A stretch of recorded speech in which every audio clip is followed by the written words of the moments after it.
Hello, everybody. Welcome to episode 62 of the Great Pendragon campaign. Wow. Apologies for being a little late, but I know if you're watching on YouTube, then this is no time at all. But for everyone else, thanks for putting up with us. And can we just admire Jim's fresh new digs, his haircut and beard trimmed, and it's very nice. Yeah, Look, civilized. yeah, civilized. It's weird. Also, speaking of weird, Lauren couldn't join us today because through all the random delays and things like that and COVID lockdowns and stuff, Lauren's back to teaching HEMA. So she couldn't swing getting out here. So, but she's off doing her own battles in real life, teaching people how to swing Zweihanders and halberds and just pretty much anything. So you know what? That's awesome. Good job, Lauren. All right. Yeah, so if you remember last week, we wrapped up a little bit early, but we were returning home with a captured half-giant king back to Arthur's encampment. You all riding high, and I say you all, actually, I know it says Gareth, but it was actually Gareth's daughter who was here for this one. But anyways, I didn't ask, how are you two doing today? Peachy Keen. Peachy Keen. Peachy Keen. Nice. Doing great. Awesome. Yeah. That's it's a day. I'm doing all right. I'm glad to be playing again. That's what I'm. Yeah, you you are a little busy. A little busy. Little busy. Yeah. Yeah, in the Imaginarium. That is WebDM. So down at the WebDM mines. Yep. Very busy. Double shifts. Right. Well, so it's going to be multiple folks celebrating your return with the captured king. Yes. This is a great cause for celebration. This was completely this is really planned for, right? But you come back with the general, right? You you just won a battle without a battle. So your all's names are cheered through the night, through the camp. Drinks and anything you need is readily available to you all. People are drafting up songs. The king refuses to bend anything to Arthur. So he is in chains and remains in chains, which is something that you should be noted, because typically as a prisoner, you acknowledge you're a prisoner, and then you just kind of it's like playing tag, or or anything. You're just you just sit in prison, where you just stand there, no one's stopping. But in this case, he's actually manacled. So that's a big deal and shows his lack of respect, which this giant man exudes. Maybe the thing that's going across your minds is that while he is a king and has subdued, maybe 11 other kings in Northern Ireland, are you gonna is anyone gonna want him back? Are you gonna get that ransom money? Does what happens when you're a bully like that, right? I was gonna say, all it's gonna take is him spending a little too long in a dungeon for the whole thing in Ireland to just fall apart. Yeah. So ransoming him quick. Yeah. I wonder if King John is over there. Right. Look at Robin Hood, It's like, no, Emperor Maximilian, we're gonna get that ransom to you. Get my brother free. Any moment, any minute now. Yeah. Well, he has a brother who would be expected to pay the ransom, right? His brother, King Nero, just as big and temperamental. And in fact, that's where we'll probably be zooming in on today. King Nero, upon hearing news of his brother's capture in the late evening, rides out early in the morning, and Arthur is prepared to meet him. Riding high on your all's night's successes, you all will be helping him slay this guy once and for all. Still no sign of of Merlin. Merlin is still currently off somewhere. Also, notable people missing or at least like haven't really got here to the rally. This battle is sort of ahead of schedule, right? Basically, Nero has been like, no, all in, like, let's go, right? And after this, and that's what sort of caused this. So not everyone has reached the muster, right? Like, people are still coming in here. So Arthur's trying to buy as much time as he can, but I mean, the battle's a battle, right? So you got to meet him, right? You don't want to fight in your own camp. So that's where we're going to be at, all right? It's good. So this is not a negotiation. Nero is marching on us to free his brother. Well, this is the negotiation. This is politics by other means. Yeah, no, he's going to appeal to a sword instead of a numerous speech about his brother. Okay. So, yes, this is how he would like to reply. So this would be the Battle of Terrible Fields. Battle of Terrible Fields. Terrible. Yeah, Terrible. It's Okay. I didn't name it. So the fields, they're all right. Like, they're not. Yeah. Weirdly, how are the fields, Eric? Well, weirdly enough, Tintagel, Terrible is also the name in Cornwall, but we're not near Cornwall, and this place is still called the Battle of Terrible. We are actually up north, Middle England, like Middle Wales. We're actually near Pendragon and Camelyard. Okay. We're like up that area. Most, I don't have the map open right now, but most notably, far east is St. Albans. Like, you're sort of that middle latitude. Okay. Let me bring the people over to the game screen so we can see what's going on. All right, so you all, where are we? Are we in the van? Are we in the main or the rear guard? I think you basically have your choice as part of a reward from last night. Not to mention, actually, hold on, let me back up just a second, because this will also be notable.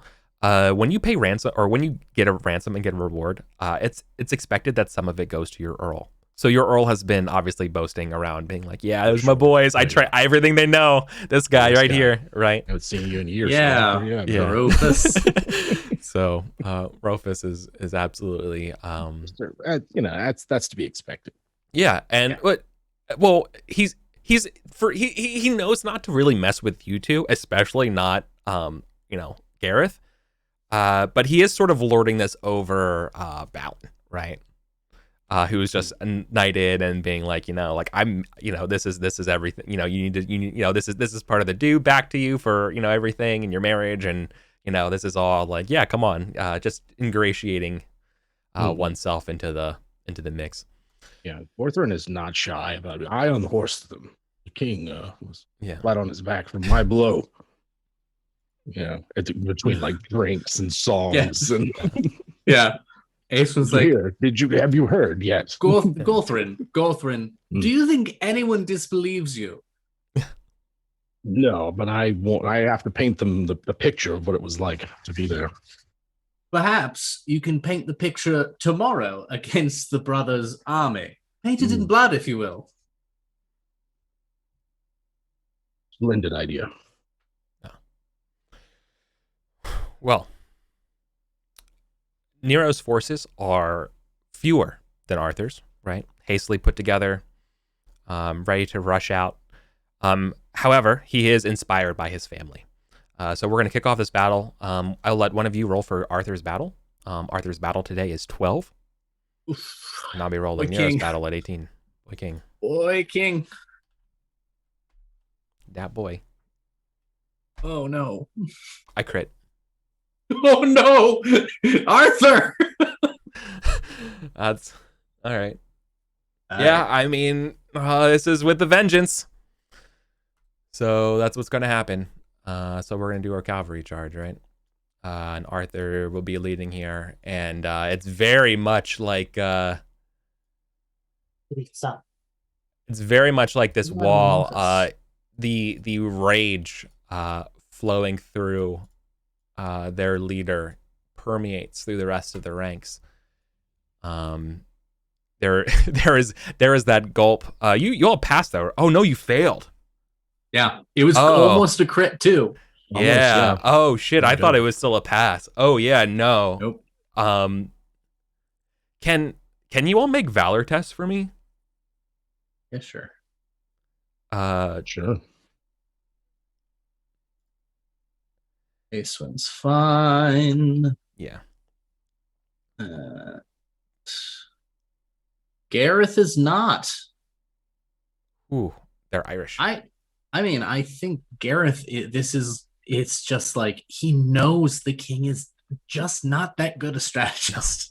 Just does not have. Well, yeah, putting other points in. More poignantly, you of Gareth, you've seen this look before. This is that all in. This is it. Everything matters. This is Carlian all over again. And I mean, this is Carlian. This is like your duel. This, you know what I mean? Like this emotion, and it, it tremors. It echoes through you. Yeah. Okay. So you're going to be at basically like a -5. Facing them, because this is bad. Yeah. All right. So they're going to clash. They're going to get +5 to this. Pretty much everything wrong is happening right now. Wait, it's Ben. Yeah. Arthur. Get him trained up in battle. Yeah. The good news is that these are Irish knights.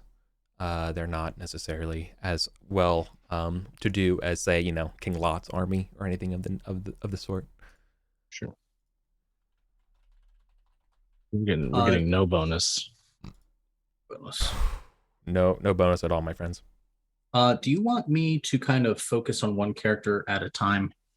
Because I figure we're starting to transition towards me playing Ace-Win more so than Gareth. Yeah. So I'm fine if you want me to like choose one of them for the battle, so I'm not doubling on all of these roles. Yeah. I mean, considering the valorous role for Gareth, let's stick on Ace-Win. Yeah. Right. And Gareth is doing martial shit. Right?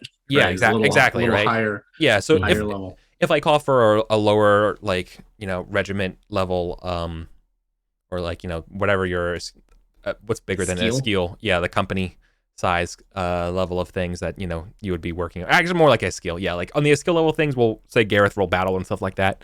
But in the meantime, let's focus entirely on Ace-Win, if that's cool with you. Works for me. Yeah. All right. That's why I asked. All right, cool. They're doing 17s. They get +5 for the charge, so they're doing D20 +2. It's 1-on-1. Okay. So okay. First, that's not. Could be worse. All right. Yeah, I can't really see any of my passions kicking in just yet. Definitely not yet. These aren't even Saxons. Couldn't call on hatred of Saxons. Yeah, there's that. I need a befuddlement Irish as a new passion. Just don't get these Irish knights.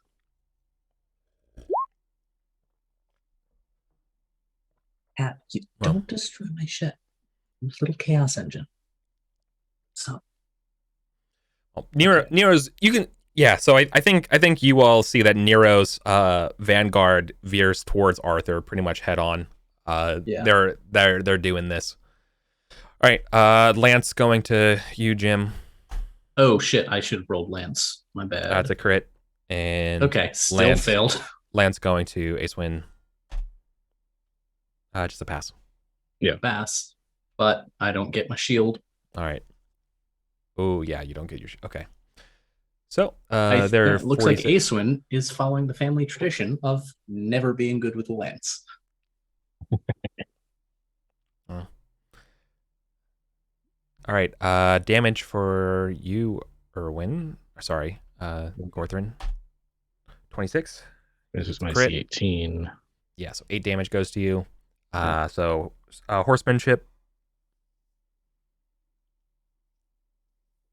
Yeah, so you stay up. No problem. Your dex is an 8, is it? No. Yeah, okay. Cool. And then 46 for you, Gareth. Ace-Win. Ace-Win. I'll get it right. I promise. She takes it on the chin. Yep. 1 damage, right? Horsemanship. Oh, yeah. Yeah, no shield. No shield. It's all right. Ace-Win is beefy. when I was kind of randomizing her stats, she's got a 19 con. Nice. She's good.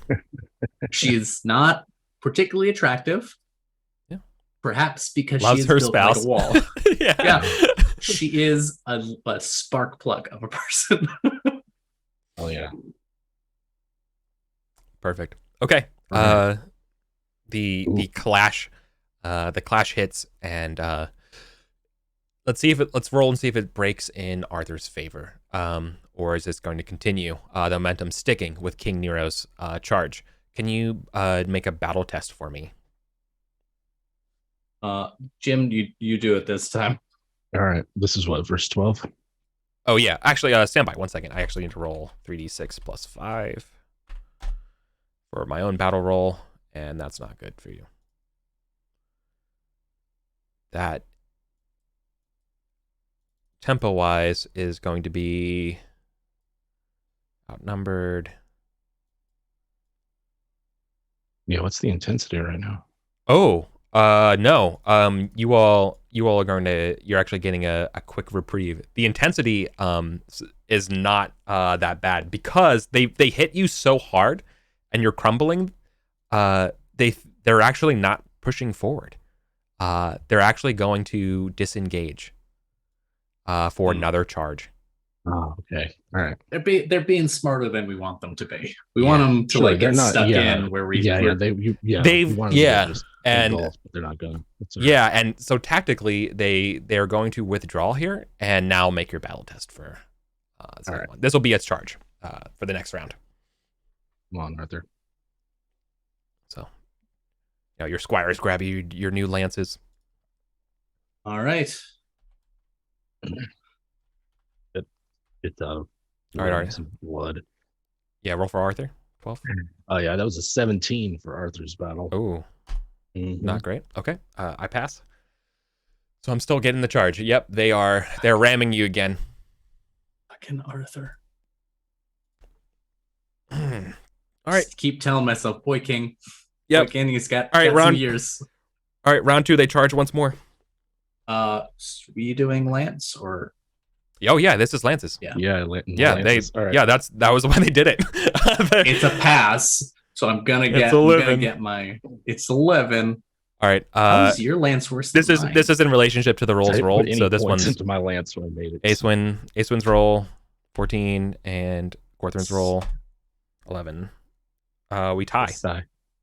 Sick. What ties on a lance? Do you both lances break? I don't know if this has happened yet. Because swords, like I know the swords breaking axes and lances and stuff. I know axes. Yeah, I think it's just a break. Yeah. Okay. Yeah. Oh, both hit? I mean, that's what happens. Yeah. That would. Okay. Yeah. All right. Let's do it. I would rather. I think it's more interesting if they both hit, but I won't push forward on that unless you agree, Jim. No, I think that's cool. Yeah. Okay. Absolutely. Awesome. Yeah. Okay. Cool. Yeah. So just smash, and you can see that the guys are really focusing on you, Gorthrin. They have a particular animosity. Someone large like you. Oh yeah. If it healthy, he's probably screaming. I took your king last night. Yeah, that's probably has something to do with it too. As soon as he's close enough, you think you can hear him. Yeah. They're also taking out their anger on their own king, on you, subconsciously. Sure. Because again, like Nero is just like his brother. They are half giants, right? They are huge men. They are bigger than you, Gorthrin. Jeez. This is barely a glancing. And Arthur's crumbling. From Gorthrin's lance. That poor horse. 14 bigger than Gorthrin. All right, and you get 11, so you're going to be okay. Yeah. And then this one's you, Colin, because I passed as well. But you got to get my shield. Yeah. You're lucky these guys only got 4. Yeah. Except for they're riding like little ponies. Yeah. They got small chargers. Populars. Okay. But I do need to make my own horsemanship. Yeah, they're okay. So right now, it feels like there's a lot of sound and fury, but it also seems it's signifying not a whole lot of decisiveness on either side. No. Nope. That's exactly it. Because they won that round, I'm rolling 3d6 instead of with the modifier. Yeah, okay, it could go either way right now. So let's do a battle roll. All right. Back to me, or Jim, you want to keep with it? Oh, man. Let's see what we got, Arthur. Fuck! Arthur! He's 12. Arthur. Statistically, it's better than a coin flip. Damn it, Arthur. Yeah, and I think it's because Arthur. I mean, Arthur's not that bad of a commander. He's got a 12, right? Yeah, he's better than half. But I really think it's just that he can't get a word out because these guys are just harrying him, right? Like, there's just no way to. He can't. You know what I mean? Like, they're just stopping communications in that way, right? He doesn't know how to triage the battlefield, right? Exactly. Like, everyone wants orders, but you have to know who needs the orders right now. Yeah, and second of all, Excalibur's not winning him right now, right? Like, he's like Excalibur's is making it so you guys aren't like breaking, right? Right. You are holding true, but you're not getting. You know, it's he can't rely on it right now. It's not that. I win button as it is, right? Yeah.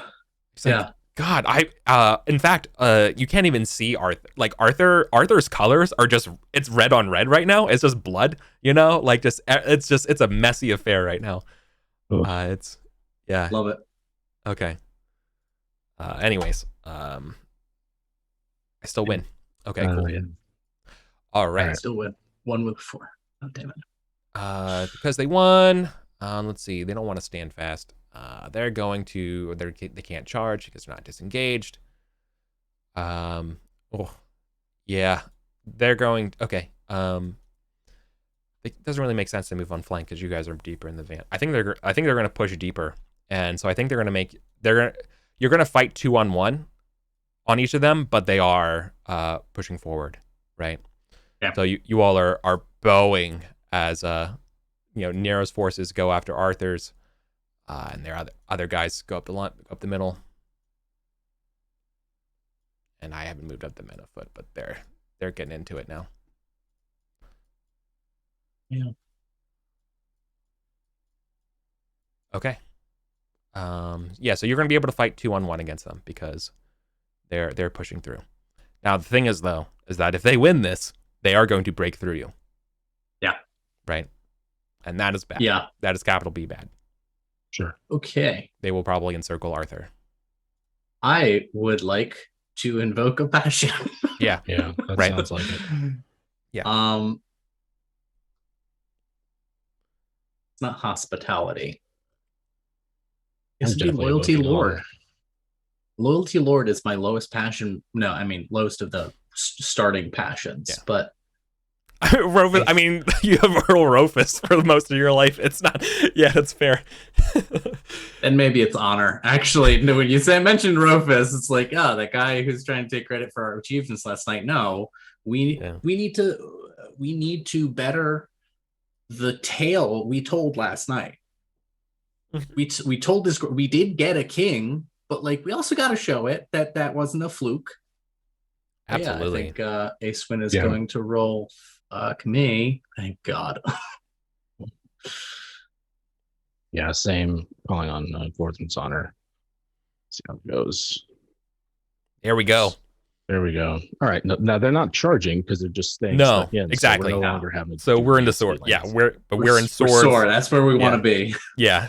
We're in that sweet spot. And again, by them choosing to push forward here, they have to fight 2-on-1.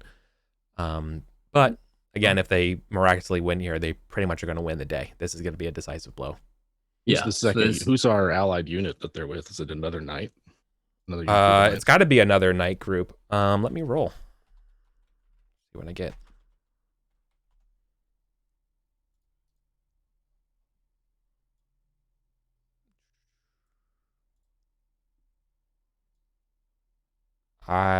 This is a Silchester knight. So you are back to back with a skill from Silchester. We won't hold that against him. Yeah. So all right, so we get +10 for this round for the passion. Yeah. That's a crit. Oh yeah. That's a proper crit. Wow. Nice. That's also a crit. I was gonna split them. Okay. Well, they were gonna do 10 and 5. So you will get the 10 and Silchester Knight gets the 5. Well, I'm pretty sure you're just gonna hold the line here with those crits, but let's see. All right, so go down our toothpicks and take out. Yeah, so this one is Ace wins. All right, and then this is against the Silchester guy. All right, he double fails. 10. This is against Gorthrin. All right, he passes, so he's not gonna gets his shield at least. Shield at least, yeah. And Silchester guy fails. Okay. All right. I get to roll all those dice. Yeah, let's get those dice. Let's see, they got. Okay, they don't have that much HP. They have less than last battle. That is a lot of ones. Spend a percent of points. I would like to re-roll those ones. I mean, it's. Yeah. All right. That guy didn't even get his. No, he got his shield against you. So that's 12. Shield. But that's still 32 points of damage. Yikes for him. Homie has 28 health, so he's just dead. He's again, just fucking. Oh, the dolorous stroke right there. Yeah. Oh, yeah. Him and horse. That is incredible. Yeah, and you got 30. 30, but I didn't get the shield against you. No. So that goes down to 30, goes to 12, 18.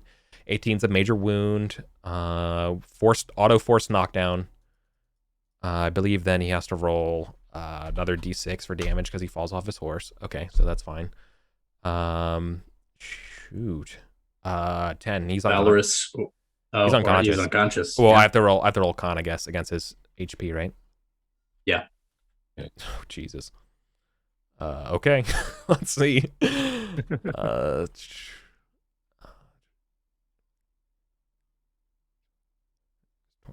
So on 30 minus 12.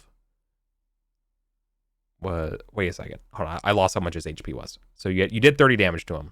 He blocks it, but no shield. So it was 18 damage. 18 damage makes him down to 12 hit points. Down to 11 hit points from falling. That's right. It was 11 from the falling. Okay. Fumbles. Yeah, he's gone. Okay. Fumbles the consciousness. He's also out. All right. With a rousing success here, y'all. They break against you. You hold fast. As this detachment of knights basically crumbles, pushing their luck. We doing like an accidental battle of Kanai, like just the center stumble into brilliance. That'd be a very Arthur thing to do. Yeah, claim it. It's all on purpose all the whole time. You're not wrong. I think that's one of the arguments about the actual Kanai is that it wasn't really planned. Oh, sure. Yeah. Never is. They can radio each other. Yeah. Okay. That means you get to roll 3d6 plus 5 for this event rather than 3d6 because you all are pushing it back to your favor. Some more ones. 12. It could go either way. Okay. All right. Back to even. Yeah. Can you give me a tactics roll again? Yeah. I got it this time. Okay, yeah, you get it. There we go. Arthur. Oh, tie. We tie. It could go either way. All right. On a tie, let's look at the possible choices here. Do you want to stand versus a counter charge? Do you want to just stand fast? Do you want to... we didn't critical. No. It's a normal tie. A tie, both critical, both are surprise. No, both fail. No voluntary change. Both. That's neither of those. They're still having to face 2-on-1, right? Oh, I think it's just this right hand column. So assault first position while we're not in position. Just attack. Attack with another possibly follow. You might be able to attack with Silchester. And and then you can have your choice of who you want to attack. You can either attack their knights falling back or men at arms, men at foot who are trying to fill the hole. I feel like we got to go after the knights, right? That's their strength. Yeah, even though their knights aren't great. Sure, still knights. Yeah, if we can, I think if we could keep attacking with Silchester, and just this is one of the few times we've ever outnumbered an enemy, we might as well. Well, use it. Well, what's happening here is that, so you're going to be working side by side with the Silchester Knights, but one of you is going after one target and one's going after the other. And so the question, because of the tie, rather than just 1v2 or anything like that, you have your choices here. They basically they match up with you again, and in that matchup, you either get to match up against men afoot or you get to match up against the knights who are falling back. My vote is knights. Yeah, knights. Okay. They're going to call their own passion, which you're going to have to roll to see if your passion continues as well. What do we roll? We just roll. I thought it was it was a D6, and I think on I was saying on a 1 or a 2. Yeah. Yeah. Okay. Yeah, that's classic. Aeswin is not as honorable as Gareth. It's just they're going to call on the love of their king. So hopefully this is okay. These are just regular knights, not the house. No. Oh shit. Oh shit. Oh shit. Yeah, their king is in chains. Oh, they get -5. Oh no. Yes. Oh shit. Yes. This was gonna be. We are stumbling ass backwards into this victory. Hey, I'll take it. This Merlin's magic at work. Yeah. This started so poorly. It's not like it's going that great. It's just starting to go worse for them. It's just starting to go worse for them, you're snatching victory. Okay, awesome. All right, so you're going against each of you. You're going against new knights. No time to rearm. We're going at him with sword. Yeah, exactly. Yeah, there was no disengaging. You're continuing to fight here. Okay. I'm no longer impassioned, unfortunately. Yeah. It would be great if I were impassioned, though. Gorthrin, fantastic. Yeah. Fighting Gorthrin's roll, pass, and Aeswin's roll, fail. 2 fails, stalemate. Ooh, okay. It's the story of this battle, stalemate. Roll damage, Gorthrin.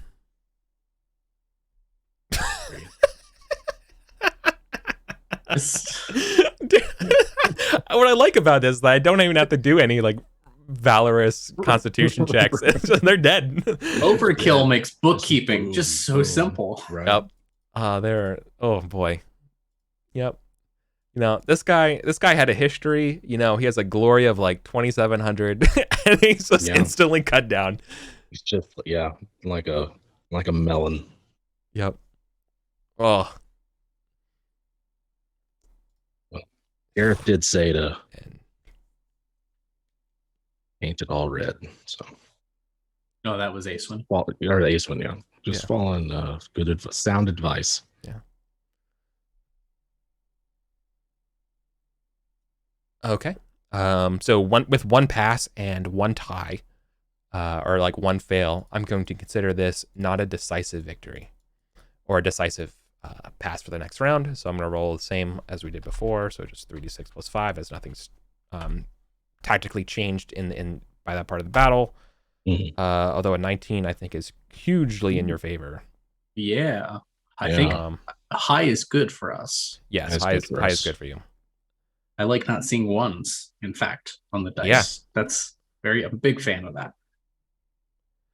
Okay. Yep, you're on the surge. Oh no, no, it's I misread the wrong one. Not even the unit's retreats. Yeah, the enemy will be routed.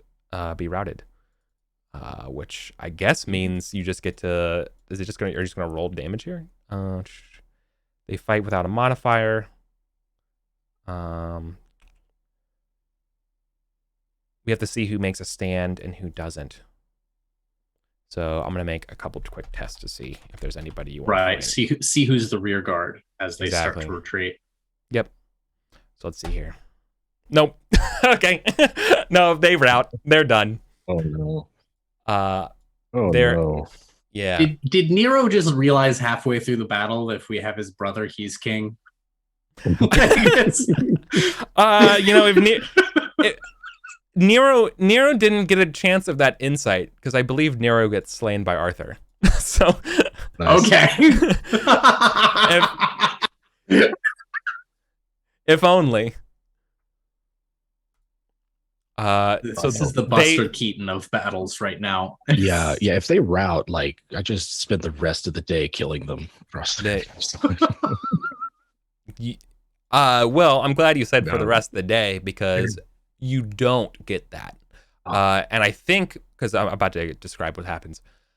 You see them routing, and you're beginning to pursue. Yeah.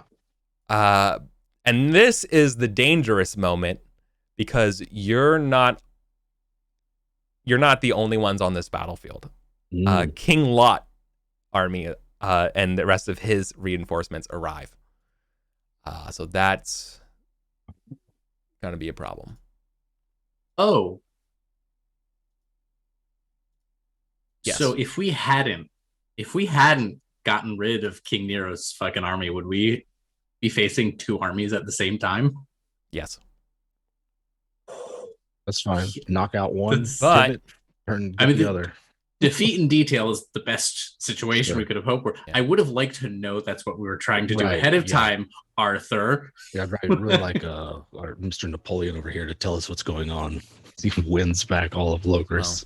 Well, thankfully, no good deed goes unpunished.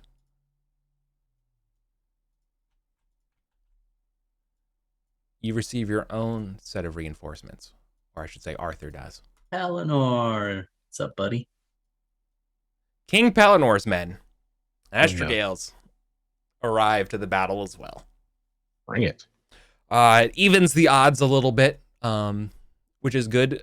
Arthur, so there is sort of a pause as, the lot has to basically rally the remains of Nero's forces.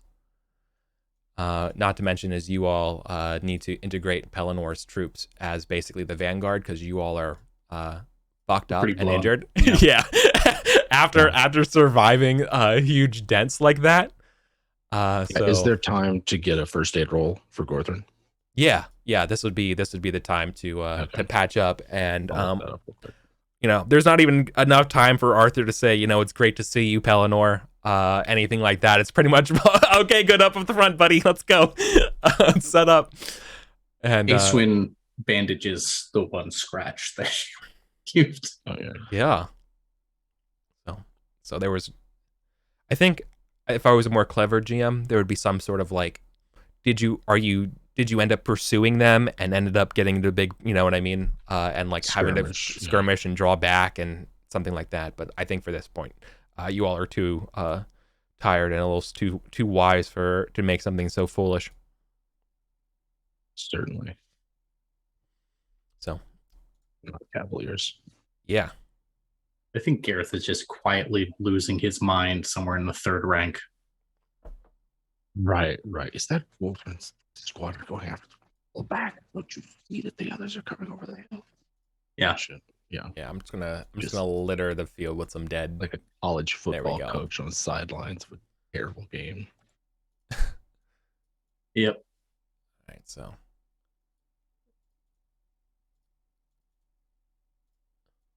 he's trying to do his best Lee Army impression. Lee Ernie? Arlie Ernie. Yeah, you got it.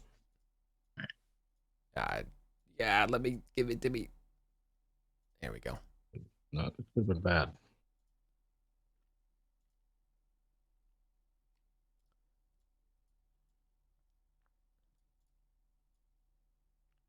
All right, imagine if his last name had been Navy instead. Totally different career for that guy.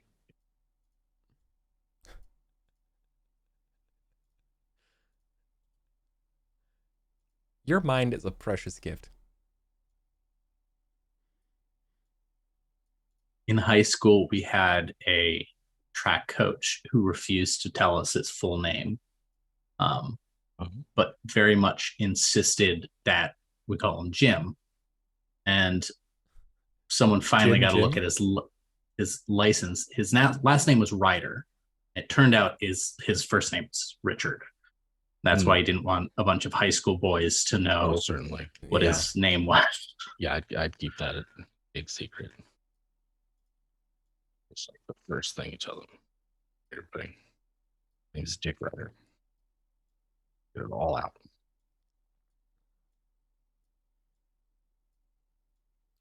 Okay. We're ready to begin. All right. I'm gonna put this down as the Battle of Terrible Fields 2. Yeah. You all earned 180 glory for that battle. 60 around. Sorry, 180? Yeah. 60 times 3. That was 3 rounds, right? Did I miscount? No, I know math. That's great. Okay. Yep. So, Pellinor promises Arthur that you'll get that victory and celebration that you all deserve for earlier today. This guy's pretty old by now, isn't he? Oh, absolutely. He was getting up there back when you all were young, right? So yeah, he's past his prime. He looks older. He always had he looks older than he appears simply because he just was always unkempt all the time, right? Mm-hmm. So just true. I don't think we ever talked to him not in a bush. Yeah, right. You met a couple of times at a proper feast, and everyone made fun of him. Yeah, because he was standing in a potted plant yelling about some beast. Yep. I'm comfortable here. I'm more comfortable standing in this plant. Hand me that dog. But he is much beloved. He has a great sense of stories and humor. Yeah, we immediately liked him, even though he was an absolute shit show. Yeah, just busting out of your blackberry bushes. Okay, so let's.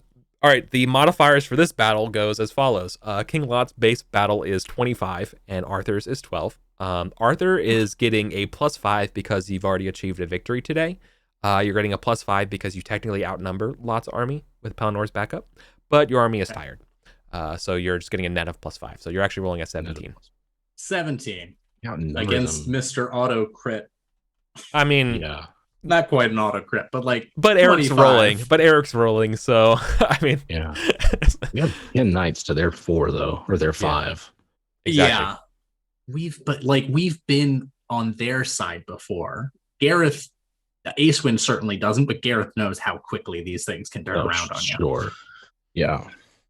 We're getting some good situational irony for all the English students out there. It's going to be on the quiz later. Situational irony. All right. Lot's battle roll. Ooh. Ooh. Ooh. Oh, shit. Oh, you get the charge. Hell yeah. It's Pellinor and Arthur. The combined energy. Mallory just couldn't even put it to words, which is why it's not really discussed that much of what this charge is like. But it's glorious. Yeah. You're not the same size, whatever. Look, this isn't like it's recorded for posterity. I can edit this in post. It's fine. Right. Get the boxes all the right size.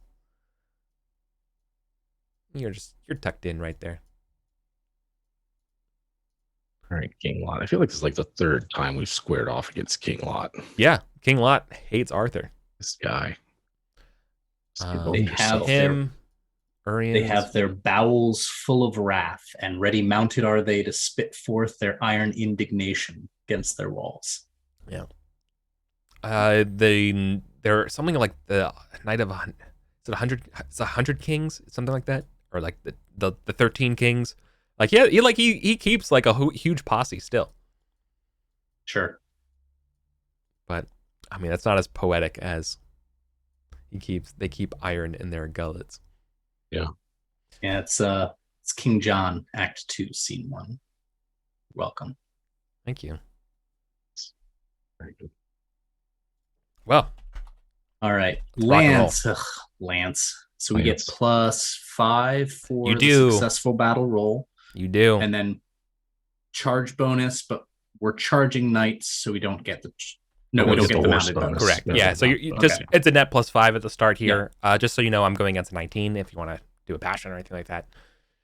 Because while I didn't win this charge, these guys are no joke, right? Yeah. Is it technically a new battle? This is a new battle, yes. Okay. But I don't think you can't do the same passion. I think you not can't in the first round. You can't do the same passion because no. I think it's set to a scene, but wasn't it? No, wait. I'm getting shit mixed up. I'm like, you have to wait till Sunday. But like, I don't know why I'm thinking that. It's healing. Yeah, I don't see why you couldn't. Okay. Yeah. Right, and right now, the way we're using passions, they hurt more than they help. Right. Sure. Yeah. That's true. Like the hurt lasts longer than the help does, even though the help is numerically better. So it's like an interesting trade-off. And I'm thinking out loud, like the mechanical aspect of this, invoking risks losing this charge bonus. And so I'd be rolling a 15 against a 19. I don't super like that. Even though I'm just going to take the charge bonus myself. Yeah, charge bonus means I can't fail. So no passion yet. Yeah. Even though like breaking them on the first charge would feel real good. All right, that's a good roll. Yeah. Here we go. Yeah. That's not too bad. Hearts can't lose. All right, I'm rolling real low today. Today? Every day. All right. Okay. All right. Okay. The wind is not to their favor. You have the wind gauge. Ugh. All right. Oh, wait. What is that? Hold on a second. Yes. Are you sure you rolled the... Can you roll that? Can you roll that low? Yeah. That 1, 2. You can hover over it earlier. Yeah. All right. Yeah. All right. Well, that's still enough to get through their armor. So, is a Charger 5 or 66? 6. A Charger 6. Okay. 6. Yeah. Because Acewin sheet, I realized I don't actually have. I need to name Acewin's horses. Yep. Knight. Okay. Yeah. So all just right. like glancing lance. Glancing lances. All right. Ooh, but you want horse the guy? Yeah. Hell yeah. I take 1. Ooh, for 6 additional damage. Man. I mean, it's all right. This blonde-haired knight gets decked off his horse. That's awesome. Hell yeah. It's the low center of gravity. Look, I'm gonna say the wind gauge. I watched Master and Commander the other day. Leave me alone. Awesome movie. It's so good. I fucking love that movie. Yeah, it's so good. It's all about the dualities of choices and picking the lesser of the two choices, and then when you hate your friend and you learn that even his friend's naturalism and helping him instead of doing the fight gives you the key to the success of the battle. It's so good. I love it. I actually got my father like the full Audrey collection. Yeah, it is very dense with the naval jargon. He loved it, but I'm not sure how much he's read because it's like Moby Dick for Napoleon. It's almost like Moby Dick describing the different parts of the whale. Yeah, okay, got it. Okay. Moby Dick, he gets so obsessed. He must be so terrible, or not? I'm sorry, what's his name? Not Moby Dick, but Melville. He gets so obsessed. He must be like he's like that guy at that party who just cannot stop telling you about his D&D campaign and like every single like gritty detail. It was a whole new genre of literature I found out about, the encyclopedic novel. It was like, oh my god. Yeah. I had a teacher in high school he read Herman Melville, Moby Dick every year. And he was a Moby Dick expert, and he gave a whole class on specifically that one fucking chapter, because it's a chapter 7 that comes out of nowhere. It's just the taxonomy, and he makes the argument that it is an incredibly complicated theological allegory. Might be true. What? Homie just likes whaling. Like homie's like just super into whaling. Tell me. I mean, look. Okay. Mr. Hooper, if you're watching this for some reason, right, I believe you. I just don't want to read that much about the taxonomy of whales. Yeah. It's super, look, whaling, super important. It's one of those things. Is it? These days? Oh, not these days, but it was super, okay. It was super important to the world of like the 1780s to like the 1830s. Like that, that ran the world. You know, that's why America was like relevant at all. You know, it's just like this huge. I don't know. Sorry. If you want a good alternative, we're fighting King Lot. No, we're fighting King Lot. Let's bring it back. I'm sorry. Let's bring it back. Yeah.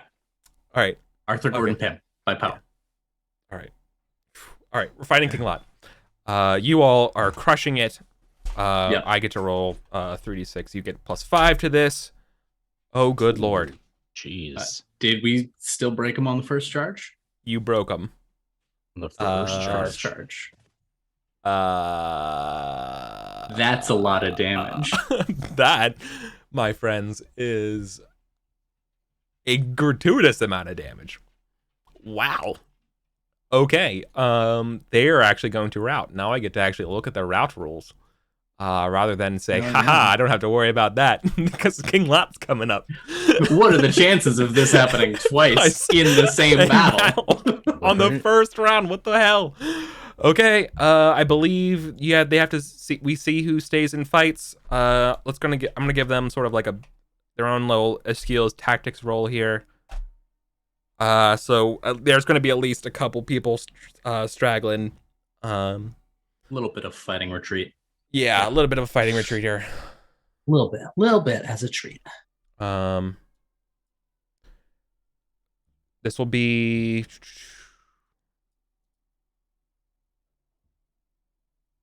I think you have to roll a horsemanship test to see if you can like not be bogged down rather than tactics here. Horseman, okay. I definitely have that. That's a shame. Gareth's is like 19. Fuck. Okay. Well, the failure to this means that you can't chase down people. You're engaged, right? Okay. Yeah, we're just gonna watch the mountain just roll over them. Yeah, and that's exactly what it does. It looks. I mean, it's. Yeah. All right. I only have to say what it looks like because we'll see it in just a second. Okay. Yep. Things start bowing. Things go pear-shaped for the left flank of Lot. As you all push forward. These men break. These are the men afoot from Nero. So they get stompled over. And yeah, you're gonna get stuck with some of the last remnants of the knights of him as well. And the Lot's knights are gonna begin to break. So let's see here. Let's roll d20 -5, so I'm rolling 14. So Colin, let's go at it. It'll be a 14. Okay. So 12. Success. And I beat him. Nice. Yeah. Damage. Not a crit, though. Not a bad roll. That's nothing lower than a 4 on the dice. 6, 5, 5, 4, 5. Nice. Oh. That's a 13 damage. That's going to be a force a major wound. So definitely got to do horsemanship. 13 is actually greater than his dex. Isn't when you take damage greater than your dex, you auto fail, or is it just a horsemanship test? You know.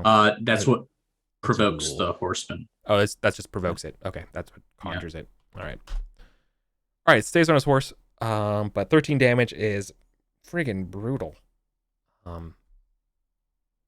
Is it a major wound? Like maybe he surrenders and I get even more ransom? No, wait. No, he's not hurt that bad. I forgot. He has a shield. Shields give how much? 6. 6. Oh, wait, so it's 18. I'm subtracting 18. Yeah. Oh, that's way better. That's 7. That's okay. Yeah. Wait, no, that's 7. No, yeah, no, he's okay here. That's not a major wound. He didn't have to roll horsemanship. Where I messed up. I didn't roll Gorthrin on a normal attack damage. Yeah. All right, I rolled I'm so used to completely whiffing the rolls that I forgot I got my shield on that. Mea culpa. Yeah. All right. Cool. All right, so so we're locked in for you have to fight it. We're gonna be a second round with Acewin, but Gareth. Gareth, you're gonna be with Acewin. Gorthrin, you get to go run some people down, my friend. Oh yeah. You pretty much get to attack with a +10. Just go ride down some knights. Yeah. He's gonna paint the lawn bloody. In fact, if you're not like enraged or anything, let me just make a valorous test. That's the word.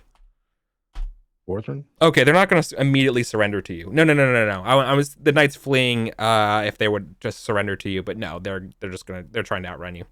Oh God. That's the third one in a row. Oh my God. Yes. It's a wrecking ball. Damage.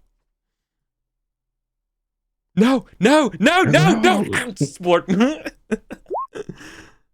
Oh, it's only 35. Jesus. Oh God. Well, I mean, they don't get their shield. They're running away. Right. So, only 35.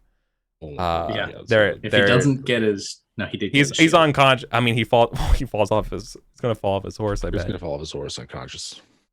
Yeah. Well, he's unconscious, so he falls off his horse and then takes 5 more damage, which is enough to put him from 22 to -3. Okay. Crunch. Ugly crunch. The nasty one. That's just a nasty one. Yeah. So then the battle will end on this turn. So you don't have to roll anymore.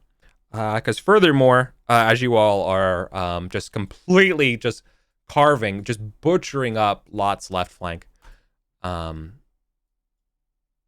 else happens, which we find out by the end of it. And this is Decisive Battle for Arthur. King Pellinor slays King Lot with a mighty blow. So as you come back to the grisly work of capturing and all that stuff, you're like, did you see that? Like what we did here? And everyone's talking about Pellinor. And Pellinor's championship. That's on the highlight reels. That's what everyone's remembering and retelling here. Yeah. Pellinor striking King Lot dead. Champion. Right in the head. Get him. King Pellinor, more like King Poggers. King Poggers. What became of King Nero?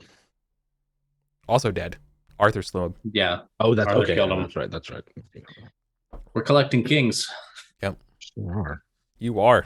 The rest of Lot's dozen knights are like, you know what? All right, Arthur, you're good, dude. The boys got it. You know what I mean? After this, their hearts are no longer full of iron. All right. They're starting to come around to him.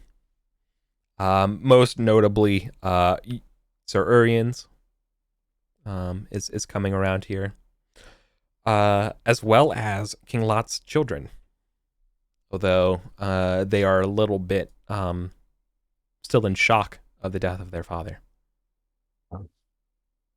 So, somewhere else, someone else is playing this game where they are playing on King Lot's side alongside Gawain and others who watch their dad get fallen to King Pellinor. This is one of Grain's daughters was married off to Lot, right? So that would be the children from that marriage. Yeah. Okay. Yeah. All right. Yeah, the Arthurian cinematic universe is coming together. Yeah. It would be very fun to like start up another campaign following this one because you could use this one. All the events happen. You know what happens in this specific version of the Pendragon campaign. Yeah. All right. A series of one shot. Do a series of one shots called The Other Side. Yeah. I think there's a podcast that does everything in Cornwall. Oh yeah, I heard about that. Or read about it on. Yeah, that's intriguing. But anyways, hey, treasure. You all. Yeah. All right. So in addition to that king being captured, each of you will gain a ransom of a knight. Each of you gain 3 chargers, 3 palfreys, and 8 librum worth of goods. The ransom for the king, right? You are a grand total to be split 4 ways. Well, technically 5 because your liege is going to get 1. Oh, right. Is 2,000 librum. Obviously, you don't get that yet. Right. We need. That's what we would be owed. That is what you're owed. Oh. And then that's split. So time to ask Arthur to be like, dude, can we go to Ireland? Yeah. I gotta go talk to some boys. Yeah, we gotta get some. Right. We're gonna come back with a bunch of. Look, Arthur. Arthur is still hanging out with the Bannon Boers, those kings from the continent. They're kind of ingratiating themselves here. Aeswyn is going to spoil the shit out of her wife. Yeah. Well, we gotta go collect that shit. Yeah. Aeswyn wants to collect. Yeah. Yeah, even if it's only a fraction of it. It's still literally a king's ransom. Mm-hmm. I mean, literally. Like, that's literally where it comes from. Or to get like a giant ship for a pack of hold for like cows and sacks of grain and Furthermore, there are non-material goods that can come from a ransom. So there's a lot that happens here. But yeah, this basically will be concluding the battles of the Boy King era. The death of King Lot ends the opposition to the Arthurian contestation of the throne that you guys have been fighting on for years, right? For the past 3 years? I know we haven't played too much since the Boy King. Again, I'm sorry about that, but yeah, so it's like it feels like it's been a while. But yeah, it's been only 3 years. But it's been a bloody long 3 years. But that's been, let's see, Carline, Pendragon, like we negotiated that one piece instead of laying siege. Yep. Like 5 battles though. Yeah. But a lot of those battles were like 2 battles in the same day, or like 3 battles. Remember? Yeah. Like you fought a lifetime's worth of battles in 3 years. Down. How much glory for that second one? Also 60 per round, so 180. I will get, but I think that's not going to be sufficient, given these crits and pulling this off. I want to give each of you an additional 50 for these stellar performances. All right. And not to mention our random sidetracks into Moby Dick and shit. Because you all are awesome. Talking about Moby Dick is all it takes to get more glory. Say the word. And the word is whale. Mm-hmm. Well. Battle of Terrabil. Well, you get to go to the. You guys are you're out of action for the first time this year. You all can finally relax. And is there anything you need to do for or like want to do back on the home front? If you remember where we last left the home front. Yeah. Yeah. Hold on. How much was the battlefield loot? We got 3 chargers and how many Palfreys? Oh, 3 chargers, 3 palfreys, and 8 librum. 8 librum. Yeah. Okay. Then I think Acewin's gonna bum 2 off Dad and throw a feast. Oh, Christmas feast? It feels right. We got a lot to celebrate. Yeah. Yeah, we do have a lot sure to celebrate. Do. Right. And I think this is Acewin coming to Gareth and being like, may I host? Like, may I officially be the host of this Christmas feast? I know I don't run Winterborn Gun it yet, but I'm going to eventually, and it might be good to get practice in on how to be a host. And it might be nice for Gareth not to have to be the host. Mm-hmm, mm-hmm. Absolutely. Go to bed early, even. Yeah. I love that. I believe the king will be coming with the Lord and being basically imprisoned in Sarm. Is that sort of like the best place to it? I believe Balin's going to get picked up by Orlarophus as well. So both of the brothers here will be incorporated into the Salisbury world. Nice. After their feats of daring arms today, alongside of you all. All right. So before we go to the feast, Gorthrin, you come home, and as on your way home, you take a stop. You know, you're kind of like enjoying the lands to be, you know, before riding up, when an old hag crosses your path, curses Cholderton. What? Can you roll 2d6 for me? Yes. Like just out of the blue? Yeah, in the woods, in the chute forest. They prick their thumbs and curse you this year for an additional 4 misfortune. A curse on you, necromancer of Cholderton, you, Sir Erwin. Right. He's gonna go see the head druid around here. It's actually just Miff's recovering. It's just yelling at you. From her duel, she still doesn't feel well, and she's just rambling through the forest. Right. Not the one that picked a fight over a pig. Yeah. That is why your lands are cursed. Yeah, Gorthrin's gonna go see the head druid. You may be big, but you're not a big man. Hippity hoppity, go fuck your property. Yeah.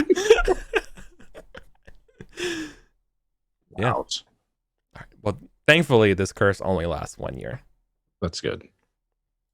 Little curseling, little curselet, light curse, light paprika of curses, little dusting. Yeah. No, you don't go overboard with that. Yeah. Okay. Cool. All right. Yeah. Now we can jump to a proper feast.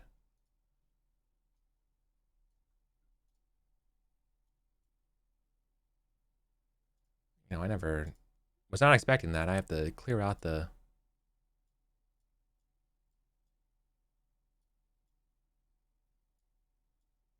Frankly, that's a little on you. Indeed. There's an opportunity for a feast. I mean, to paraphrase The Wire, gotta let him feast. It's Salisbury, man. You gotta let him feast. Salisbury, man. Gotta let him feast. Oh. Now I imagine there's a jester named Snot Boogie. Anyways. Okay.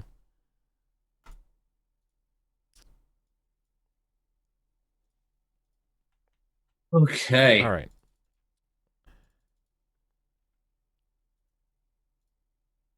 We got to get a token for Acewin that has much thicker eyebrows.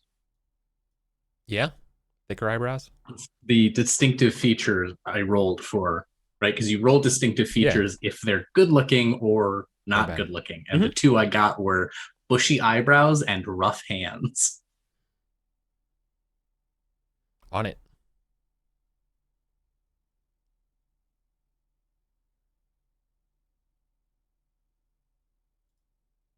Now, how do I... now I gotta figure out how to make it. How do I edit this for maximum eyebrows? But okay, anyways. Let's get ready to draw cards. How much money are you spending down? One round? Not money. Because Acewin has had 20 banked, so she actually didn't need to borrow any from her father. So a 2-round feast? I'm good. 2-round feast. Yeah. That leaves me with 8 out of 20. Seems good. Nice. It's 2-round feast. And I can't draw cards because Acewin is the host.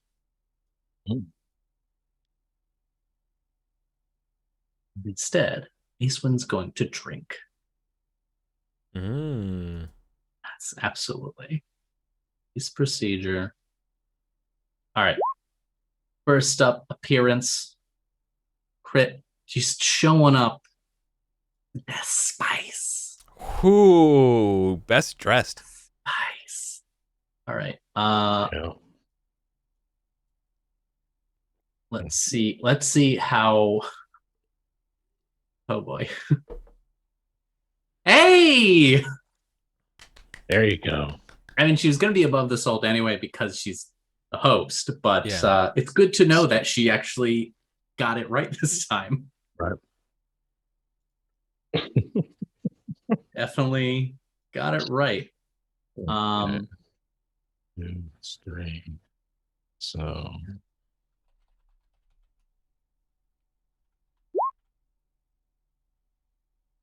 there's Gorthrin's. Shows up. He stopped in London on the way south from. Oh yeah, got new digs. I can't wait to hear how much you're blowing on clothes next Winterface. Oh yeah. Just start borrowing against a king. Right. Just be like, you know what? Have your people start sending me cloth, and when I have 500 Libra worth, then I'll let you go. Yeah. Is that connections on the continent? I don't think London. You're buying out the entire market for 500. There's nothing. Yeah, there's not even 500 Libra in the entire cloth economy. Speaking of ransom, we also get a ransom for that night too, right? Indeed. Well, that's gonna be a lot easier to collect on too. Yeah, we'll probably get that in the winter phase. Write down Lothian Knight. Okay. And just sort of reminding myself, I'm rolling indulgent. If I fail indulgent, I roll again to see if I get drunk. Right? Yes. Or is it's indulgent versus temperate? No, yeah, and it's not that. It's you test indulgence, and if you fail indulgence, you don't get drunk, I think. It's in So here. When you fail your indulgent check and gonna get drunk, roll indulgent one more time. Mead is served, modifier. Wine is served, modifier. Feasting, and that's not. None of that is happening. I think we're serving wine, right? I mean, that would make sense to me. Do I have to pay extra for wine? Okay. No, you're serving wine. Okay, so now I roll, and if I succeed at indulgent +5, then Acewin is going to be a little shwasty. Oh, look at that failure. Sober. Not a girl. She's, you know what? I don't think this is even like celebratory drinking. I think Acewin is terrified now. Yeah. This she has lived her life in the shadow of her father. And she has lived a life that has given her very rough hands, being surrounded by the softness and jocularity of a feast, next to her gorgeous wife, next to fucking Gorthrin, dressed to the nines. I think she's very insecure right now about whether she is fitting the demeanor of a Vavasur that she should. Oh. Hey, Yeah. So can you actually test temperate for me? Because when you indulge, you have your choice of testing indulgent versus that. But like, it sounds like being nervous, and you're kind of like just making sure everyone else has stuff to take care of rather than yourself. Yeah. Check temperate. It is already checked. Okay. Never mind. Awesome. Okay. That works for me. Yeah. So what happens is, I actually, while you were talking, I opened up the book. You roll your choice of temperate or indulgent for the first one. In the former case, one is you doing it, and one's handing out. Yeah, ACs. you're making sure everybody is taken care of, or right. But if you fumble temperate or fail indulgent, you have overindulged and run the risk of drunks. So that's when you. So I did overindulge just a little bit.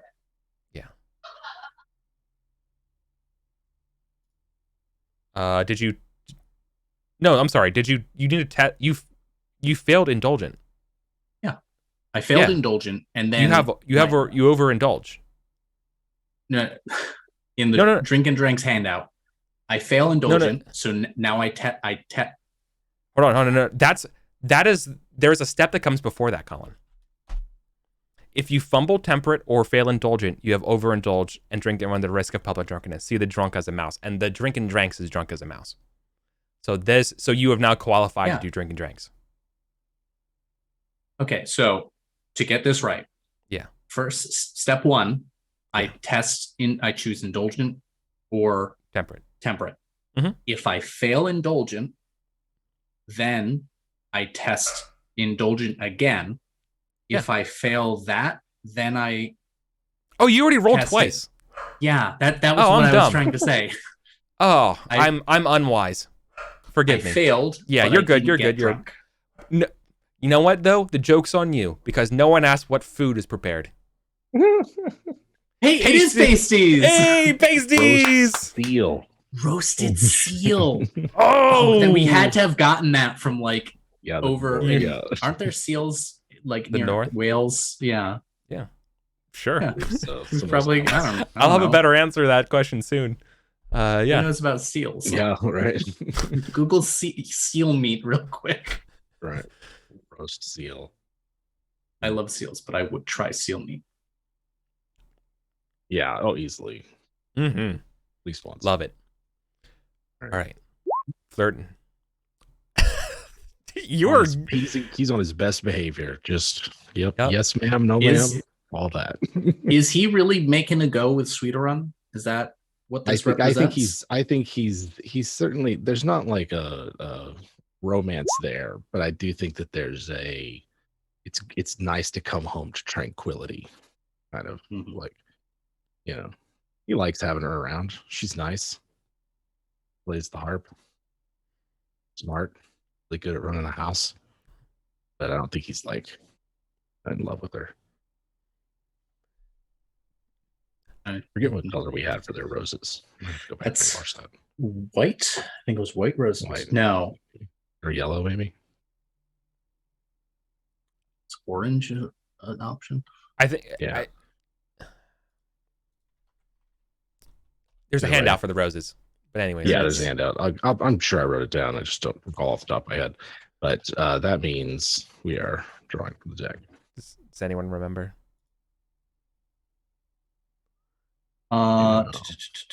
Pink. I think it was orange. Orange. It was orange. Yeah, I think it was orange. Vigor and vitality. That seems a very Gorthrin set of qualities. Yeah. Ooh, excellent wine. Very good wine is served at your table. Oh, -3 or indulgent at +3. Like that. Young braggarts. So to Acewin. Again, Acewin's drinky drank, right? Acewin's tipsy. Yeah. So Acewin gets the good stuff. Yeah. Okay. Acewin is nervous drinking, and it's like she's not even thinking about it. Like they finish off the first round of wine, and the Seneschal or whoever, it's fucking Gwern, goes over and it's like, should we break out the and he says the Chateau de the wines, and And Acewin does not hear what those wines were, and it just chooses one, and it turns out. And Gareth on the other side is like, "That's the $50 wine, girl. All right, that's." Yes, it has to be this one. I love that Gareth is like, I was saving that wine. Oh God. I think Gareth thinks it's hilarious because this is where Gareth is comfortable. Like, as much as a swordsman and stuff he was, remember, he was a conniving son of a bitch first. Yeah. So he was always comfortable at feasts, and his daughter, like, not. I think he finds a lot of irony in that. Especially because he has no pressure to run the feast. You can command a battle. You can command a feast, girl. All right. So which one am I rolling here? Here's our indulgence. You're doing the excellent wine, not braggarts? Yeah, I'm gonna do excellent wine. Yeah. Okay. I'm doing it. Yeah. Given where our head's at with this feast. You have your favorite pasties and a great wine to wash them down with. He's like, absolutely, just wonderful. I absolutely love this. Sweetheart's like, I think I understand why you like these so much. First, we're going to sail to Ireland. We're going to ransom this king. And then we're going to hire plans. Right. We were hiring our own pasty maker. All right, let's do this. I think I'm That's the real power fantasy. Let's do indulgent +3. That feels right. Oh, yeah. Hell yeah. Yes. So he is. Indulgent wins, your intoxication level goes up by 1. So you are sober goes to drunk. You're +5 to flirting, orate, lustful, reckless, indulgent, and valorous. -5 to everything else. Gorthron's got the rosy cheeks. Yep. Love it. I was tempted to do gossip for round 2, but I don't have the heart to not drink this round 2. Yeah. So, yeah, let's do some more drankaroonies. Do you want to? I think. Oh yeah, you have to pass indulgent. If you pass indulgent, you check indulgent as well. Yeah. Okay. Okay, so now it's as before, this +5, and if I succeed at this one, I get drunk. Well, yeah, this +5 because excellent wine, right?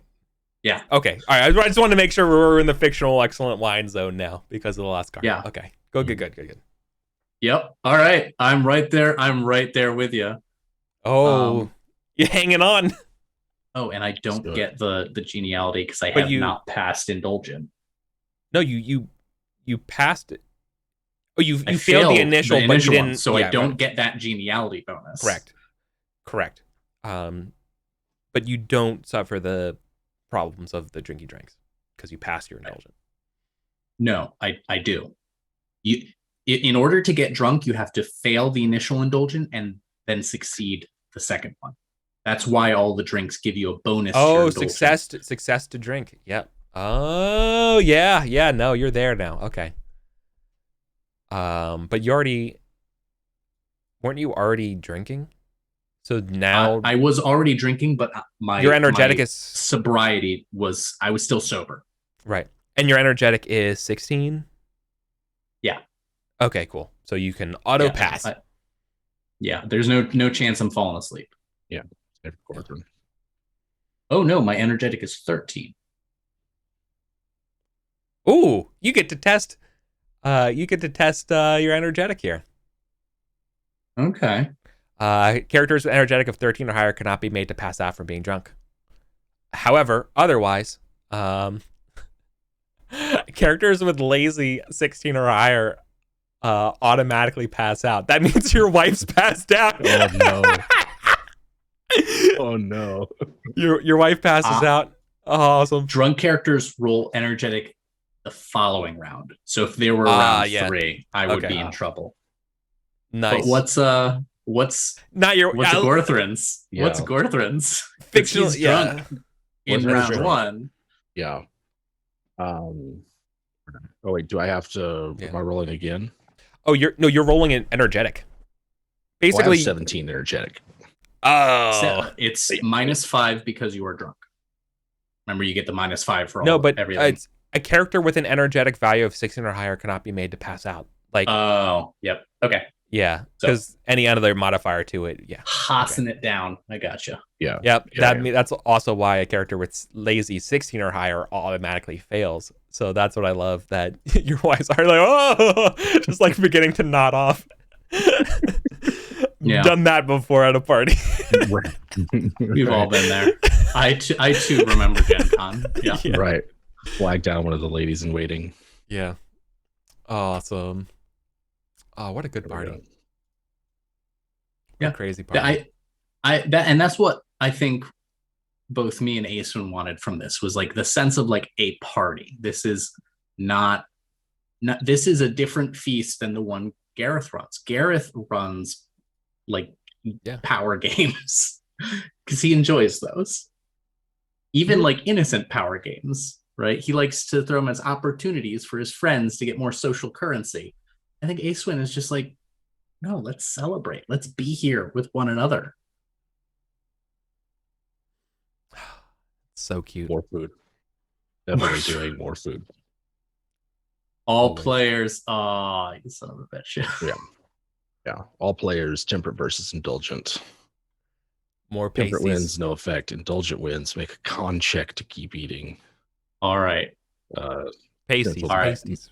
Yeah. Asun has that one risky burp that lets you know to stop. You know what I'm talking about.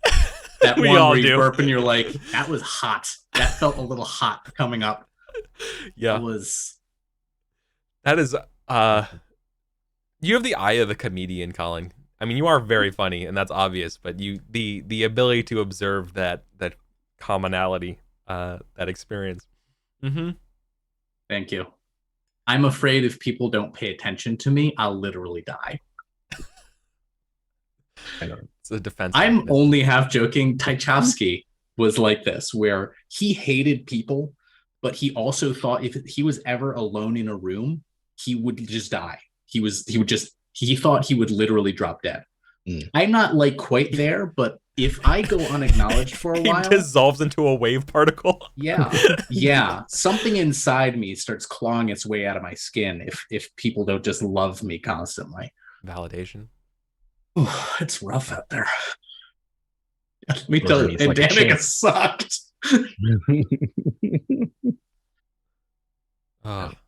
Northern eats like a champ, passes as temperate, doesn't overindulge. Listen. Yeah. Ever since he won that chicken eating contest, he doesn't have to prove anything. Unstoppable. Yeah.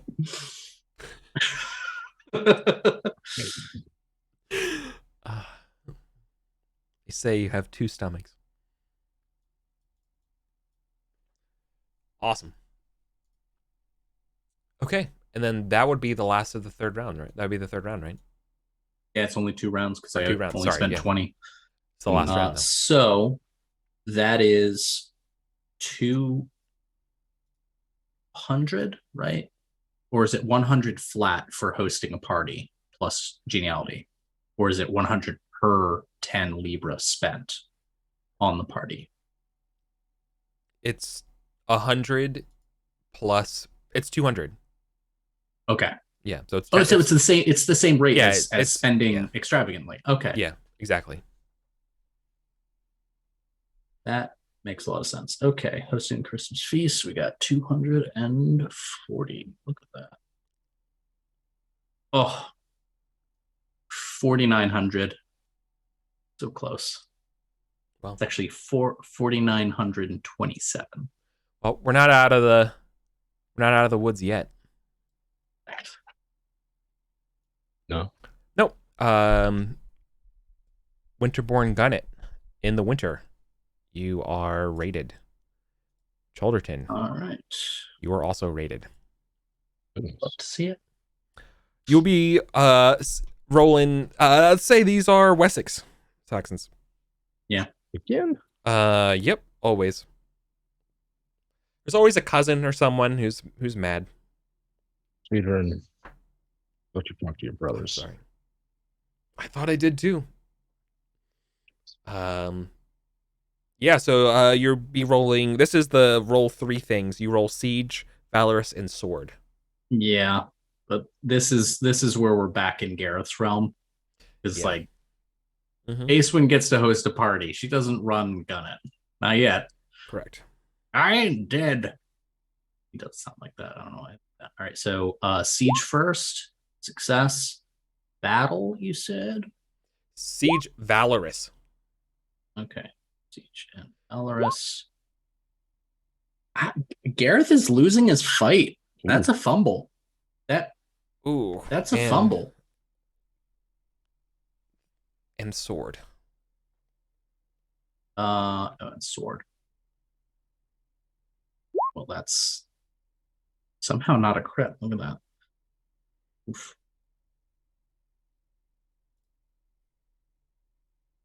Valorous, though.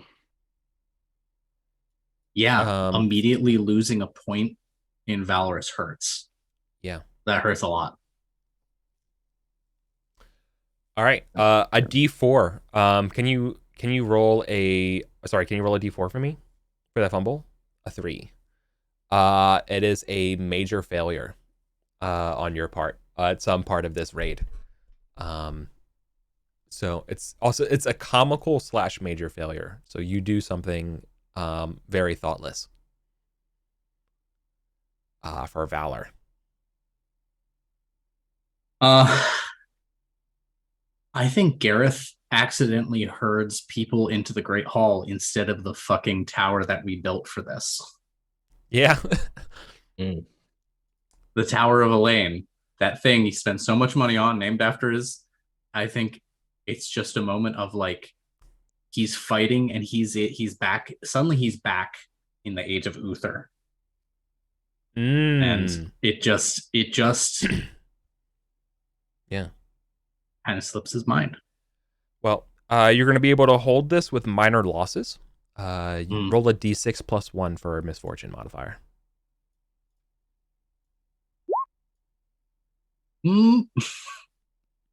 Don't like that. Oh no, not like that. Not ideal. All right, Cholderton. Nasty. All right, here goes Siege. Yeah, that's to be expected. Okay. Ooh, Siege. Otherwise, you get to add the defensive value of everything too. Yeah, that's with the defensive value. Got it. Okay. Yep. You just did. I guess because he didn't start really with any siege there, but you didn't lose any properties, Colin. So that's good. Yeah. Yeah, that's totally fine. Check. Every success is a check, by the way. Okay. You got 2 successes. Just like Colin, you're going to hold with minor losses. So please roll a d6. Plus 1. Is that that's plus 1? 1 plus 1, so 2. Yeah.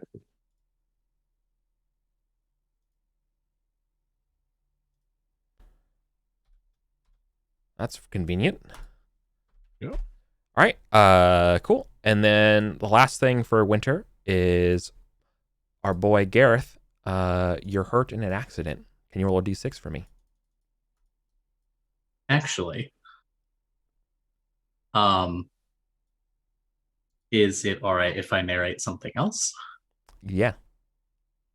I think it is in the bleak midwinter that the Winterborn Gunnet clan has come, as it sometimes does, together and had a nice little meal. Not like a big proper feast, but something filled with a lot of life and family and that warmth of home that drives away the winter cold. And at some point, as you do, Gareth stumbles out of the Great Hall to go take a piss. And as is tradition, he goes down to the Bourne. And then I think if this were cinematic, we would then cut to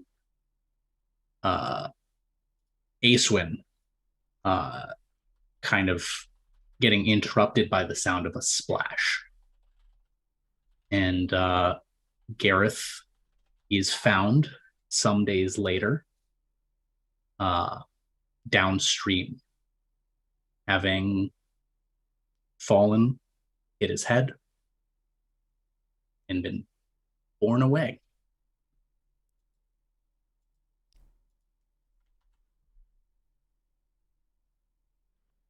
Man.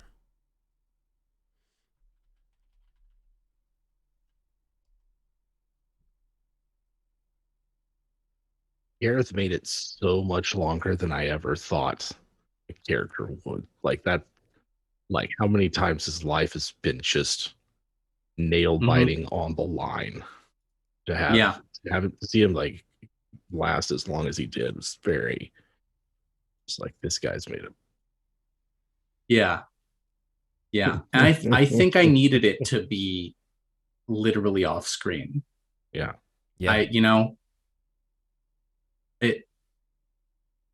It feels right. One of my favorite scenes in a movie is that the movie about the bootleggers in Appalachia with Tom Hardy plays one of the Bondurant brothers. So I got Shia LaBeouf, and this is a guy who's thought to be unkillable at one point. Literally, spoilers, gets his throat cut open, and he drives himself to the hospital after getting the shit kicked out of him. And he dies. He falls in the river. And there's a scene where he goes in and you're like, oh, Jesus. Like, that's how he goes. And then he pops up. And then the narration mentions he caught pneumonia and just died after that. Ooh. And it's perfect. It's perfect for the unkillable person. No one killed him. He died. Yeah. That's a good distinction. Gareth, I mean, he's like the last sort of bridge to the first part of the game too. Yeah, there's sort of it's Sir Dwinwyn, down by I guess Edmundston, right? Or I guess it would be Dauncey. Yeah, would be the ones to find him. Winterbourne Dauncey, neighbors across the river, right? There's speculation. Where's Gareth? And the next morning, the night of Winterbourne Dauncey rides up with that's a wagon following shortly behind. Yeah. That is a young Sir Meriad. A 22-year-old. He's never not much younger than. Yeah. Were they born 22 years ago? Would be 489? 491, right? 513, 491. Yeah, that is so the Battle of Terrell. Yeah. God. Dude. That's I had to scroll down halfway through Garrett's Chronicle to get to 491, which is the year this fucking knight was born. Yeah, right.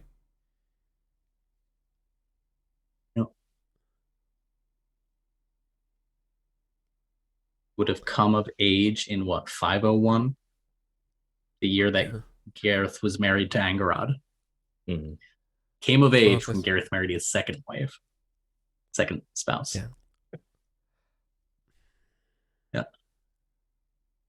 Yeah. I need to. It felt right. That felt right.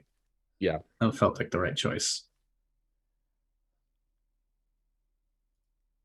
I do. I have a question for myself to ask about it. Whole time I was like, maybe I'll wait for like some big moment or a big battle. No, it really needed to be. Yeah. He just slipped into the river. Yeah. Just one day. Yep. I'd forgotten you were going to do that. Like, I remember you mentioning it. I'd forgotten. Oh. Yeah.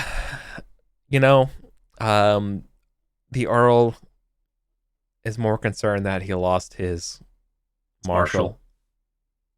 Yeah, I bet. Than anything. Who's the new Marshal after this? Yeah. I don't know. Sounds like a fun adventure. Yeah. That's definitely something just dropped in Eric's lap. Hey, that sounds like a fun thing to prep. I've been meaning to put myself. I've been getting lax on my notes. I have a bunch of like lists of here's all the born knights, here's all the knights of all the Vagon castles and stuff. But I haven't really like put enough thought into like what are these people actually like right now. So this sounds like a great time to. What's the turnover? Yeah. Yeah, right. This sounds like a great time to get back into it and like, hey, what happened the past couple years around here? What's going on? And get a. Yeah, we've been before the Boy King. We had gotten overrun by Wessex. Yeah, and like the whole home front kind of like that land's kind of shifted to as you all are on tour with Arthur, fighting King Lot, etc. Right. So I didn't really feel the need to come back here, but now that the camera's shifting back here, I should get that stuff ready, see what's going on, and get a new sense for politicking here. I also chose this. Do we hope for a prep episode? Yeah. It's right before Acewin is really mechanically ready for this. Like there are some severe deficiencies in some, and I think that's more interesting than having her be totally ready to step into the role. Yeah. Train as much as you can. Yep.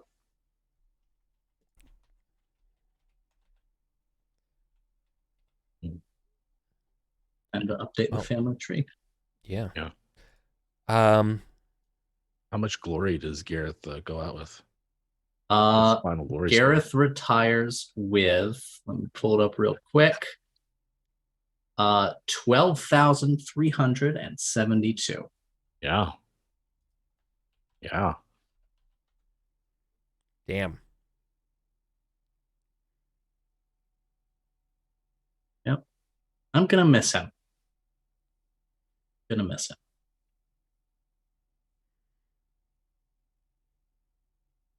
interesting to think of a character as having phases in the life of it. But it's like Gareth has distinct phases of like there's young Gareth, there's the sort of middle-aged Gareth, there's older Gareth. It's really kind of cool. Yeah. And when I started this character, I was very certain they were going to be an utter bastard, just a ruthlessly ambitious man who was disdainful of his unambitious father. Mm-hmm. And those phases you talk about, the first one was kind of running into the reality of what it means to be an ambitious son of a bitch. Right. And I don't think he really ended up having the heart for that. No matter the games he and Elaine played, where she tried to kill him several times, it was, I mean, he never pushed it to where you would really need to if he wanted to, for example, make sure his kids were Earl. You know, right? Yeah, I think I mentioned early on that was like his pie in the sky dream. Yeah, you had that one moment where Gareth like fled a battle and then got stuck in an elf hill for a year or something, and that seemed to be like a big turning point. That was a very big turning point. He threw himself into his faith, specifically this sense of duty. I think after that he developed a very strong sense of obligation.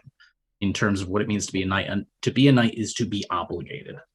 That was the metaphor that he saw at the feast, and that's what eventually led him and Erwin championing the Confederation of the Born. Exactly. You're right. Like if it's a great time for obligation, right? Think of learning that lesson under the juxtaposition of the anarchy. Right? Yeah. Imagine if he never learned that lesson. Exactly. Salisbury would be very different. Exactly. Yeah. It's just how it happens. I have a follow-up question to this though.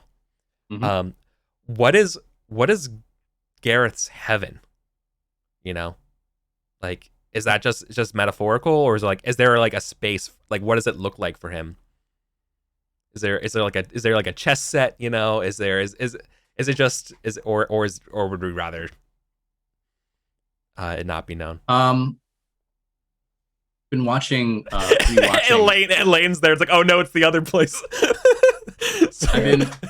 I've been rewatching Tony Zhao's video essays, Every Frame a Painting. Yeah, and he has this very great video essay about poetry in cinematography, and he cites to some I think Scottish filmmaker, and he talks about framing half a face instead of the full face. Right, when you put a human face in frame facing camera, It is meant to be a moment of empathy.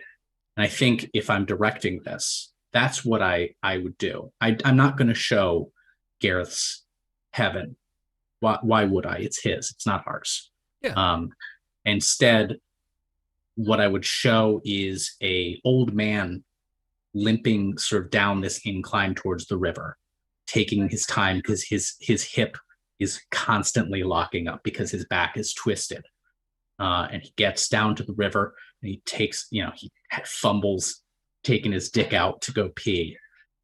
And the camera goes on him and he briefly looks up and we see a moment of recognition in his face.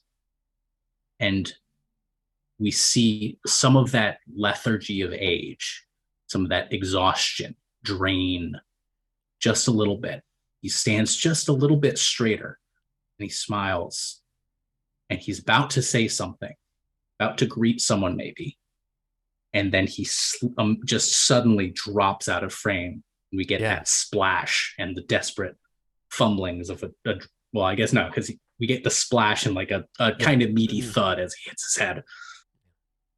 And that's it. That's what we get.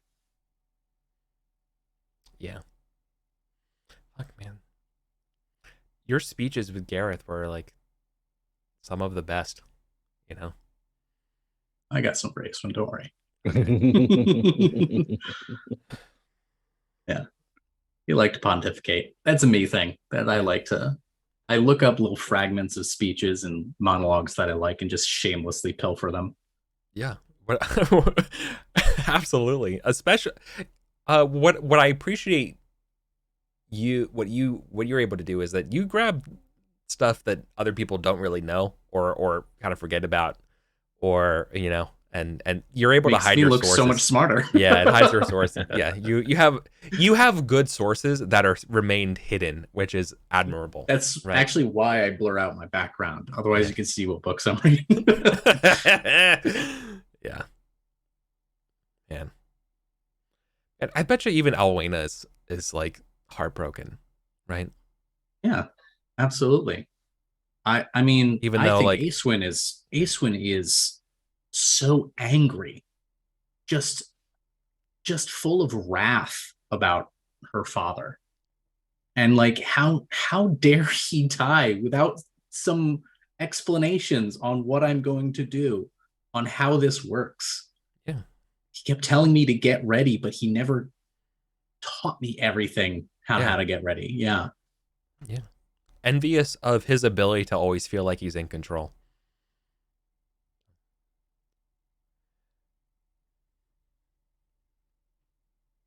And Gorthrin lost a friend. Yeah, I was thinking about that. Like it's Gorthrin is, getting. I mean, he's like approaching 30, but like this is Gareth maybe the last of his father's generation it's like an immediate part of his life. It's probably that Gorthrin looks up and realizes like, oh, I don't really. Most everybody here is either my age or younger. Yeah, that it's a sort of a passing of an era, I think. But yeah.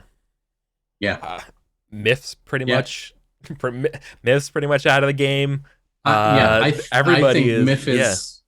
Myth's gonna be the crazy lady up north from now on. I don't think she's coming back from that. She's not responding to muster or anything. Yeah, she's absolutely done. You know what? Everyone's like, that's fine. Dude. Yeah, I think any more Myth. Yeah, commiserating with Gorthrin, just like they're all gone. All the people that our fathers talked about, now they're gone too. We remain. Indeed, we remain. Yeah. One day our children will say the same for us. I think our future is brighter for their efforts. I should hope so. Not sorry to interrupt. I just realized, with the death of Gareth, would you be entertained, or would this feel like I'm robbing you of something? So like I really need to get your guys' feedback on this. Should I play with the question of people doubting the need of the Confederation of the Born? Like, does it outlast Gareth and people? Like, should that be like a question that we want to see explored or no? Because I don't want to, because you worked so hard on that, but this is a new generation, right? There are different needs. I don't know, I mean? or no, because we talked. I'm not getting rid of it, but people are less. We talked about in 488 was when it 501 was when it got officially kind of validated as a local cultural thing, whatever. That's like a little over a decade ago. It's long enough to have like sunk in. Like there are knights now who were squires when it got formed, and so there's that transmission. I think the question isn't like whether it survives, but like how does it change? Yeah, sorry, right? Because for Gareth, this was a military necessity. This was like swearing to protect. I think this is where we start to see it become more of like not a club, but like this is a secret handshake for people who live on the Born. It's like an order. Yeah. It's a little bit like a proto knightly order. Right. Yeah. We don't have like an actual secret handshake. We don't wear a special sigil or anything. But like, that's where it goes. Yeah. I used too blunt of words, but seeing how it changed. But anyways, Jim. I was just gonna say I think it'd be interesting if it becomes more of a tournament identity or so. That's where I was seeing it going. Sort of where I think Gorthon was. I was like, let's leave it up in the air. Let's play to find out. Yeah, I think there are different ways it could go, and that's especially if we're getting tournament culture soon. Like I think that's absolutely going to be. It's going to be the jersey. It's going to be something to latch onto. Yeah. Okay. Cool. All right. Cool. I will absolutely be doing that, and I gotta look at my schedule. But I definitely want to do a prep episode. I just want to make sure I can pencil it in. Yeah. So I can stream that out. I think probably like for the winter phase, or like maybe for early 514, a funerary tournament in honor of Gareth. I think Gorthon would put on one of those. Oh my god, the annual Gareth the hunt for put on a hunt for him. A winter's hunt. They dress a jester up like a knight and send him out, and the other knights have to go fetch Gareth from the woods because he's scared. I know. That's actually the saddest. That's the nicest thing. Yeah. Instead of King of the Bean, it's like, we found the Gareth in the woods. Gareth in the woods. All right. Oh, that's good. All right. We will end on that note.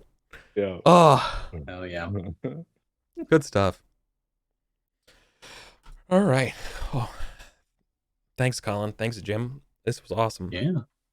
Glad to be back. This is a great session. Mm-hmm. Good. It's a good one.